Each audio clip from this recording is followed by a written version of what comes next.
بہتان ہمارے یہاں بہت عام ہے. پیارے آقا صلی اللہ علیہ وسلم نے ایک منظر دیکھا تھا کہ کچھ لوگ زبانوں سے لٹکے ہوئے تھے.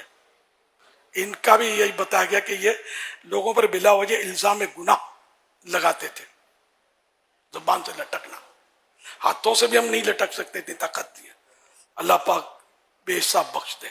تو یہ بہتان معاشرے میں عام ہے اور لوگ اسی لیتے ہیں، ان کو پتہ ہی نہیں ہوتا کہ ہم کسی پر بہتان لگا رہے ہیں، تہمت لگا رہے ہیں. بات بات پہ بولتے ہیں کہ جھوٹ بولتا ہے، اس کی نیت خراب ہے، اس کی فلاں ہے، اسی نے لیا ہے.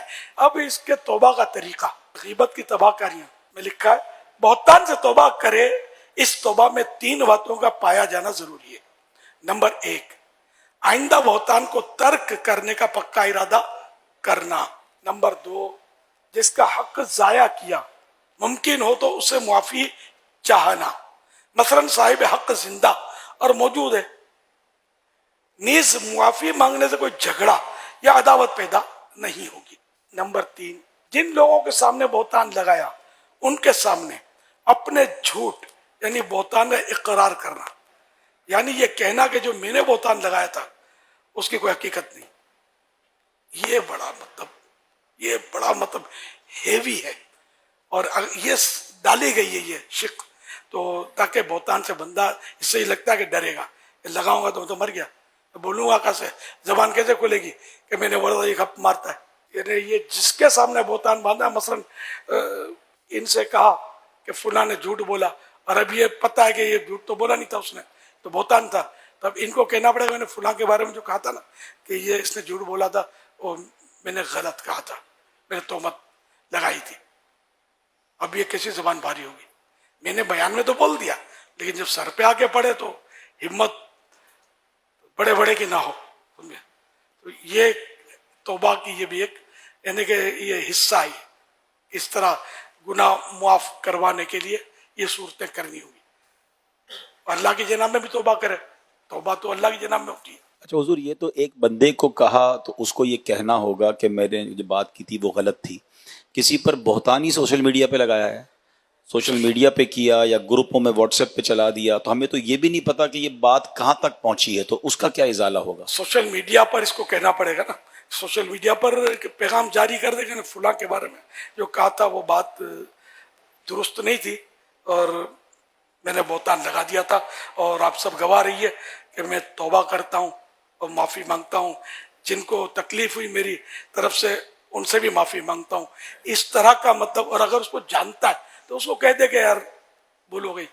تو یہ تو مطلب ہم جیسوں کے ساتھ تو زیادہ ہو رہا ہے. میرے اوپر تو کتنی تہمتیں لگاتے ہیں. میں سوچتا ہوں کاش یار میرے سامنے آ کے بیٹھ جائے، یار چھوٹے باپ پہ آ کے بیٹھ جائے تو میں اس کو سمجھا دوں گا یار تم کیا بول رہے ہو. بڑے باپ کے تو میں کمزور ہوں، پھنس جاؤں گا، بولوں گا تو مزید شور مچا دے گا سوشل میڈیا پہ جا کے. اب مجھے بعض اوقات رحم آتا ہے کہ یار یہ کیا کیا میرے بارے میں بول رہا ہے، ان کے بارے میں بول رہا ہے، ان کے بارے میں بول رہا ہے، دعوت اسلامی کے بارے میں بول رہا ہے. بیچارے کو پتہ ہی کچھ نہیں ہے اور بولا بولی کر رہے ہوتے ہیں. یہ تہمت، یہ لوگ یہ کرتے ہیں، وہ کرتے ہیں، فلاں کرتے ہیں، اس نے پیسے دبا دیا، اس نے یہ کھا گیا، اس نے یہ کر دیا. خدا کی قسم مطلب یہ پھنس جائیں گے. انہیں دنیا میں بھی ثابت نہیں کر سکتے، قیامت کے دن کب ثابت کریں گے؟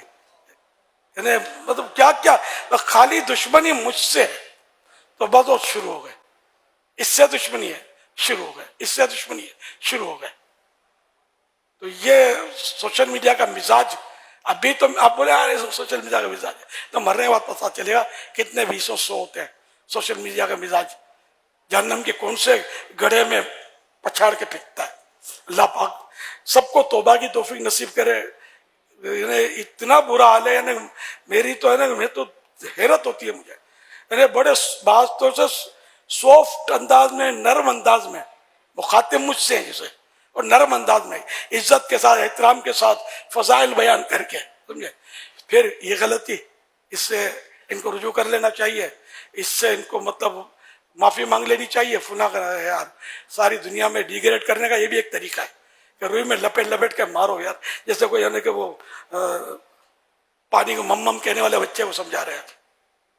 ظاہر ہے کہ بھلے کتنا ہی سافٹ ویئر آپ کا، کتنے ہی القاب حضرت علامہ مفتی فلاں چنی چنا سب لگے ہوئے ہیں، لیکن یار یہ طریقہ یہ کون سی کتاب میں لکھا ہو اصلاح کرنے کا یار؟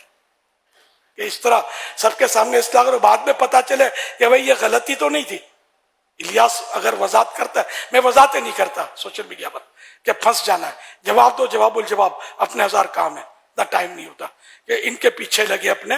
تو یہ کہ شہرت کی وجہ سے، دین کی خدمت کی وجہ سے بعضوں کو ہوتا ہے ایسا. ایک حدیث پاک یاد آئی، کل ذی نعمت محسود، کہ جس کو اللہ پاک نعمتیں دیتا ہے اس سے حسد کیا جاتا ہے. تو کہیں یہ ہوگا، کہیں غلط فہمی ہوگی، کہیں کچھ کہیں واقعی اصلاح کا جذبہ ہوتا ہوگا، لیکن طریقہ غلط ہے. جس کی غلطی ہے براہ راست اس کو سمجھایا جائے. صحابہ کرام کے اقوال موجود ہیں کہ جس نے کسی کو اکیلے میں سمجھایا، اس کو زینت دی، اس کو مطلب آراستہ کیا ہے نا، اس کو مطلب سنوار دیا، اور جس کی دوسروں کے سامنے اصلاح کی، اس نے اس کو بدنما کر دیا. اب میں نے اگر وضاحت کر دی، وضاحت آپ کی سمجھ میں آ بھی گئی، آپ نے سوری بھی کہہ دیا، یہ لاکھوں کے پاس جو میرا بارے میں پیغام محفوظ ہو گیا، دوستوں دشمنوں کے بارے میں فائل بن گئی جو میری، یہ قیامت کے دن کون سنبھالے گا؟ آپ سنبھالیں گے یا میں سنبھالوں گا؟ اور آپ کی آخرت کے لیے بھی نقصان دہ ہوگا کہ آپ نے تحقیق کیوں نہیں کی، ون سائڈ سن کر اعتماد کیوں کر دیا کہ اس نے یہ کہا تو مان لیا کہ یہ ایسا ہی ہے، پھر آگے آپ نے شیئر کیا اور خرابی بڑھی. ایسے مطلب آگے بھی نہیں بڑھانے چاہیے، وہیں دفن کر دیا جائے. جس نے بھیجا ممکن ہے اس کو بھی سمجھا دیا جائے کہ بھائی جہاں جہاں بھیجا وہاں سے ڈیلیٹ جلدی کر دے، یہ گناہ بھرا کلپ، جبکہ آپ کو 100% پتا ہو کہ یہ گناہ بھرا کلپ ہے. اور گناہ بھرے کلپ بہت زیادہ چل رہے ہوتے ہیں سوشل میڈیا میں، تومتیں، بدگمانیاں، غیبتیں، پتہ نہیں کیا کیا گناہوں کا اس میں بھرمار ہوتی ہے. اللہ ہم سب کو عقل سلیم عطا فرمائے اور توبہ کی توفیق عطا فرمائے. کام نہیں کرنا ہے تو اپنی جگہ میں جو کام کرتا ہے اس کو نہ چھیڑا جائے.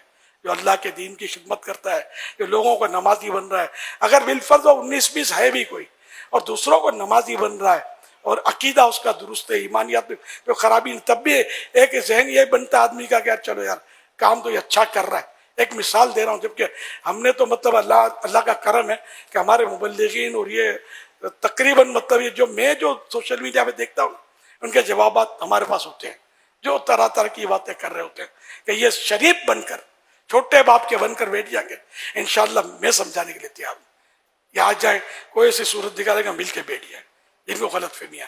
لیکن اب جو دھمدھماٹی کر دی سوشل میڈیا پر، اس کی توبہ تو مجھ پر واجب نہیں ہے، انہی پر ہوگی. یہ وضاحتیں کرنی پڑیں گی. اگر میں نہ بھی کروں وضاحت، تبھی یک طرفہ سن کر کسی کے خلاف یہ بیانات داغ دینا حرام حرام حرام، جہنم لے جانے والا کام ہے.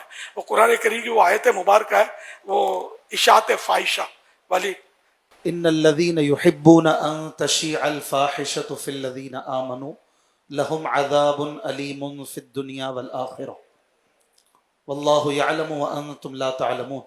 وہ لوگ کہ جو اس بات کو پسند کرتے ہیں کہ لوگوں میں فاحشہ پھیلائیں، اشاعت فاحشہ، برا چرچا کریں، ان کے لیے دنیا اور آخرت میں شدید دردناک عذاب ہے.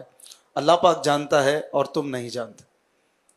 مزید اس پر آپ. جی ہاں، بس وہی کہ جو اس طرح کر رہے نا، جو بلا تحقیق، بلکہ تحقیق بھی ہو تب بھی سوشل میڈیا پر اچھالنا کیا ہے؟ آپ پر واجب ہے کیا کہ آپ سوشل میڈیا پر سب کو مطلب ہے کہ اس کو ڈیگریڈ کریں؟ اگر سمجھانا آپ کو لگتا ہے کہ مان جائے گا تو اس کو سمجھا دیں، ورنہ اس کو سمجھانا بھی واجب نہیں ہے. آپ پر پانجی کرو تو سانجی تھی، بولتا اپنی کرو یار. ایک انگلی اٹھاتے ہو، اس کو دیکھ، تو 3 انگلیاں آپ کو کہہ رہی ہیں اپنے کو دیکھ، تو کیسا ہے؟ تو خما کا پیچھے لگ جانا، یہ بہت سو کے پیچھے لگتے ہیں. اللہ پاک سب کو عقل سلیم عطا فرمائے اور آخرت کی فکر عطا فرمائے، وہ گناہوں سے بچنے کا ذہن نصیب کرے. تو بات پر بات نکلی تو میں نے بات کر دی، ورنہ ہم لوگ اس طرح کسی اپنے حساب سے ہم لوگ کمی بولتے رہتے، کیونکہ یہ بھی ایک کوالٹی جگہ کچھ بولیں گے نا تو ایسے لوگوں کو جن کو مطلب خوف آخرت، خوف خدا نہیں ہوتا نا، وہ خوش ہوتے ہیں یار اپنا نوٹس لیا گیا ہے. تو مجھے سمجھا رہا تھا، وہ سمجھے گا کہ یہ میرے اوپر یہ بول رہا ہے، کوئی بولے گا میرے اوپر بول رہا ہے. یہ اپنے دل منائیں گے اور خوشیاں منائیں گے کہ یار اپنا ٹارگیٹ صحیح کیا ہے. ٹارگیٹ ایسا صحیح کیا ہے کہ مرنے کے بعد پتہ چلے گا اگر توبہ نہیں کی نا کہ ٹارگیٹ کیسا صحیح کیا ہے. تو یہ ایک مشغلہ بنا دیا لوگوں نے.